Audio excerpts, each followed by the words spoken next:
క్రైస్తలో June 19వ తేదీ 2025. ఈరోజు దేవుని వాక్యం. నీవు నీ దేవుడైన యెహోవా మాట వినిన ఎడల ఈ దీవెనలన్నీ నీ మీదికి వచ్చి నీకు ప్రాప్తించును.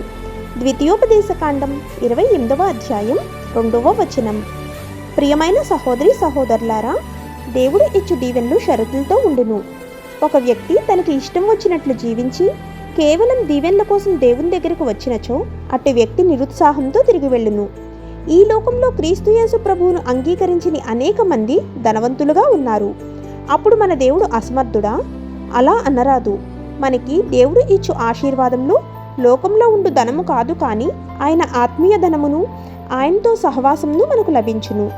దేవుడు మనల్ని ఎంతో ప్రేమించి పరలోకంలో ఉండుట గొప్ప భాగ్యమని ఆయన తలంచక మన కొరకు ఈ లోకమునకు వచ్చెను.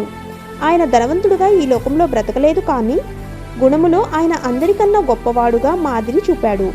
మనము ఈ లోక ఐశ్వర్యంను వెంబడి పరిగెత్తక దేవుని గుణమును సంపాదించుకొనుటకు తృష్ణగునించో ఆయన మనలను ఈ లోకంలో తలలుగా ఉంచును.